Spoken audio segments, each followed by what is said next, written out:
Hi. Hello. Um, yes, so let me see where we are with the pledges. So we now have, we are 35% funded. Woo! 15% left to go. Amazing. Come Amazing. on. 12 hours. So what does that mean? We need to do like 100 and Emma math. Oh God, no, you weren't. I wasn't prepared for the maths. I feel like we're in it's like an old school telethon, isn't it? It's like, pick up the phones now, give us the money, make this go ahead. So yeah, so we can support this amazing event that we've got on the 13th of December, which I'm so excited for. Couldn't be more excited. It's thrilling, and we can now reveal that we have completed our judging process. Yeah. We've slugged it out. The bruises are real.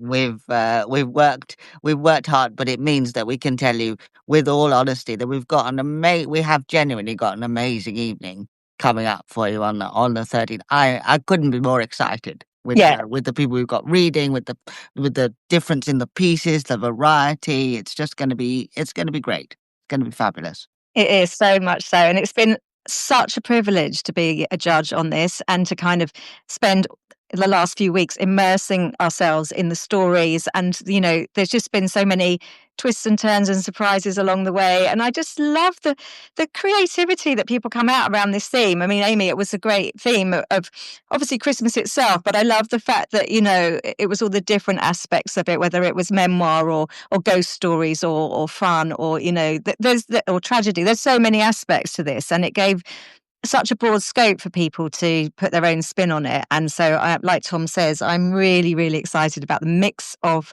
themes that we've got, the mix of presenters, of styles, just all of it. And also, what's really great is to have new and emerging and professional writers speaking. So you get this whole breadth of people. So we really are sort of celebrating writers at all stages of their writing career.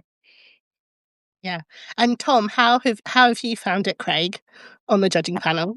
It's been surprisingly tough. As Emma said, it's been a huge pleasure and a privilege, but with privilege comes responsibility. It's been, I think we've felt that it has been a real responsibility to honor the quality of the pieces that we've received. As I said on the last live we did, Amy, you've all not made it easy at all. It's been incredibly hard to choose between great pieces, which is fabulous, but it means that it's really tricky. But I know that we've come up with the list, and it's been a great pleasure. And what I would want to say is that even if you submitted to write up and your piece is not in the list, it doesn't mean that it wasn't a really wonderful piece of writing. This has been, I'm not just saying it, it's been genuinely hard to choose.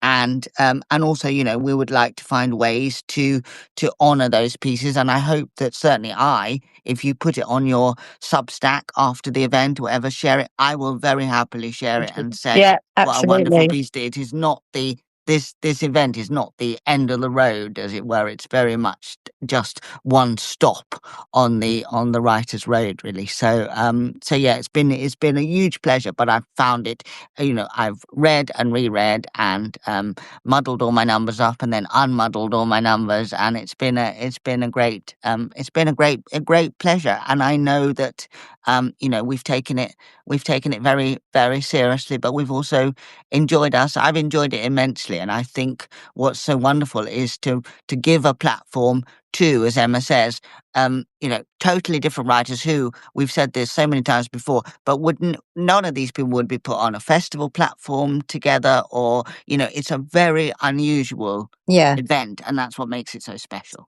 Yeah, it does. And we've really challenged each other along the way in the meetings that we've had. And, I mean, it's been great, but we're not scared of robust challenge between the three of us. I think it's fair to say, because we all have things that we're more drawn to naturally. But then there is a rigorous kind of scoring system in place so that there's total transparency and so that we can hold ourselves to account to make sure that we're doing the best thing for the writers who have submitted and maintaining that integrity all the way through. But also, it's not just as straightforward as, the top higher scores, because there is more to it, because it's making sure that the entire event has the right selection, has the right balance, has the right mixture of all the things that we've discussed. So it's like putting that all into the melting pot. And I had a moment when I was away at the weekend with the sort of short list. We had sort of entries, then we had a long list, and then we had short list, and then those that had been selected. And I was with the short list, and I felt like I was in the X Factor with like all the pieces. And it's like, right, okay, and if does that fit with that, and does that work with that, or are there too many of those? So you kind of had this whole big picture, which is hugely complex. But I loved doing that, but it's really not straightforward. And I think that's where it was great working as a team and sort of going, but hold on a minute, have we considered that? And is that too similar? Or does that bring enough of this type of writer? Or, are we, what I mean? Are we championing enough of the emerging, that kind of thing, just to make sure. So it's, it's not straightforward. I think it will. I don't know how you feel, Emma and Amy, but I think it will change for me the next time I put in for a competition myself as a writer. I think I will really think differently about how the judges will be working and the outcome. I'll know that it's not just on the writing alone, which is always our first thing. Oh, they hated it or whatever, it's not that at all. How have you found it, Amy? You've been and you knew all along. You had slightly more information than us at the beginning, so you had an interesting time. I think that was a really good blend because, obviously, like, I don't want to be biased. And I think that's where the scoring comes in. You have to be able to account, even if nobody, we know that we have all the kind of records that show how we've gone through this. One, to honour the writers, but also because people have pledged to this. And we want it to be transparent and credible and fair and all those things. But it was really good that you two didn't know who people were. And I think that really, really helped. And I think then when you did find out, like at the later stages, it's interesting, isn't it, to then look back on and think, well, would I have felt this way or that way? Or, I think it was a good mix to have me knowing, because I had to organise it, but you two not knowing who had written what.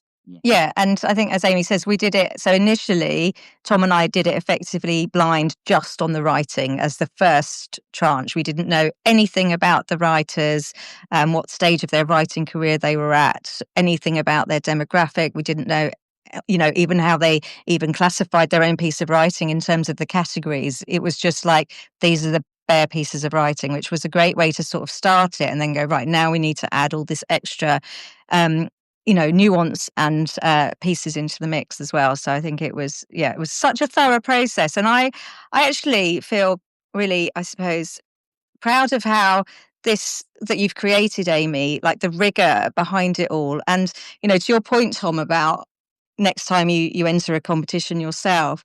I mean, I would love to think that competitions do apply this rigor, and I wonder if they do. I'm sure some do for sure, but I wonder if they all do. But it's been, certainly, I think, we can sort of hand on heart say that we've got something very special coming in a couple of weeks' time. And it also makes me think, in this, we're going, well, one writer should be paid. Also, we need to recognise different types of voices. And I told you both, like, I went to like a funding meeting last week, and they did say to me, this work is really important because, we get such a narrow amount of stories that actually break through for people. But, how well are people getting rewarded for what they're doing? But also, how are the judging panels working? I don't know that much about a lot of very, very big prizes. I don't know how they go about their selection. I feel like we don't know. And I think we've often been too scared to ask because you don't want to rub people up the wrong way. But actually, maybe that thing of coming together as a community means we can ask more questions. Yeah, definitely. Yeah, so people know, what are you looking for? Because, you go into this and it's such a vulnerable thing to submit your writing. So I applaud everybody who has done so, because we all know how that feels. Because, there's nothing more scary than putting your words out into the world, because it's you're sharing something deeply personal, and then there's that fear of what you perceive as rejection. But in this situation, none of the pieces have been rejected. It's just that there is only a limited amount that can go through based on the budget of the event, etc. And I know, Amy, there is so much more aspirationally that you would love to do in terms of feedback and development of writers, because you see things and you're like, wow, this has got such a beautiful idea, or there's so much here to develop, but within the scope of this, we don't have the capacity for that. But it's not to say it's not a beautiful and brilliant, brave piece of writing. No, we're obviously all having conversations as well about how we could build in more of that care and development. But obviously we're so excited about the pieces, but Write Up is for everybody. So it is our writers' Christmas party. How much are you looking forward to getting together on the 13th of December? Oh, I cannot wait. I mean, Tom, are we getting our sparkles out? I mean, what We is... most certainly are. Absolutely. I can't wait to give you both a big hug and see people in real life, meet people, meet subscribers. I mean, that's so exciting. Meet people in our various comment sections and meet the writers and just celebrate, have fun.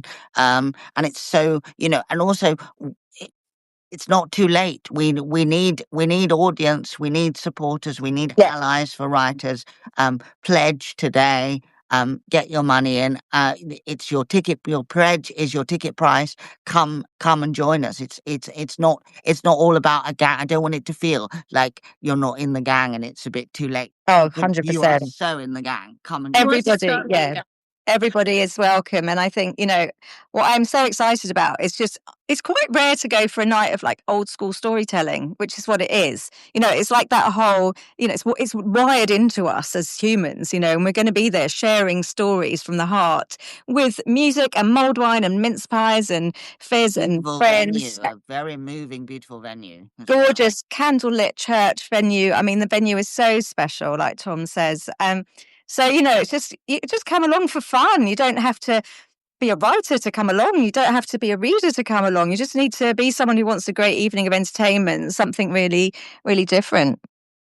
And I think you can really see things, particularly on social media, and think everybody else is in a gang and I'm not part of it, or there's a clique. And this really is open to everyone. It doesn't matter where you are on your journey. We had people that came in the summer and they'd never met anybody before. And I think we're all there. And we have hosts on every table that are taking that thing. So they will chat to everybody and help you kind of feel immersed.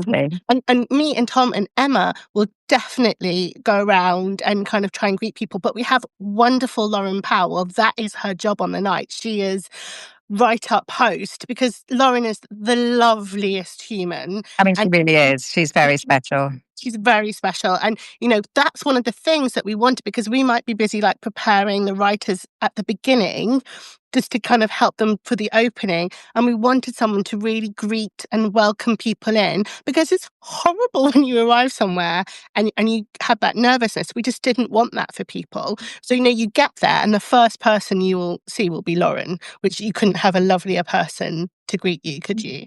Yeah, absolutely. And no one's going to be stuck in a corner or worried that they're not part of it, or not have someone to chat with or share a mince pie with. So exactly. So it's like lovely shared tables. So if you're coming on your own, it's absolutely just as warm and welcoming as if you're coming with a friend. There is a space on the table. Nobody's got reserved seating or anything like that. There's no hierarchy. It's really just come along and be part of it. And all of us cannot wait to meet you. Yeah. And I know, and you don't have to be the most extroverted, loudest person in the room. You can just come as yourself. If you're a more shy person and you like having like individual conversations, you will find other people exactly like that. And I know, talking to people who came last time, some people were like really nervous and wanted to bring people with them, which again, please do bring people with you if you want to. But then some people said, other people said, I would have missed out on some conversations, like if I just kind of hid behind my friends. So either way is absolutely fine. I think what you'll find is it's such a welcoming. It's like when you go to a really good wedding, when everybody really like gets on. You have the weddings where they don't get on.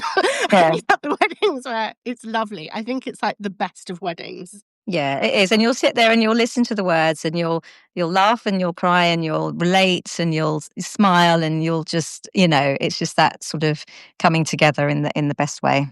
So if you haven't pledged yet, this is your reminder. We have 12 hours until the end of crowdfunding. We are currently at £1,597. That is 85% of our funding target, which means we've got 15% to go. We can absolutely do this. Yeah, we can. Just like tip in what you can. You know, if you can only afford like £5, that's absolutely fine. Do not worry. You know, there is enough people who've like paid it forward to kind of help balance out people who don't have so much. It is not about that. It is for our community. Pledge what you can. Come. We do have people as well that have pledged and they're not coming and they've just done it as a beautiful gift to the community. Thank you so much. But please do pledge. I know it kind of can feel like really scary. I know money is tight, but you will come and have a wonderful time. Yeah. You're creating something really special, giving a gift to yourself, but also if we want more things like this to go forward, I know from writing the impact report that funders count how many pledges something got. So, you know, if you want things to kind of carry on and continue, you might think it's just for this. It's not. You're not just doing this for you and for the people now. You're doing it for yourself and people in the future because it's demonstrating how much this is needed. Yeah, absolutely. 100%. So yeah, can't wait. Thank you so much. And thanks, Amy, for inviting us to be part of it. It's just been an absolute honour. Take care. Lots of love. See you for the night. Bye. All right.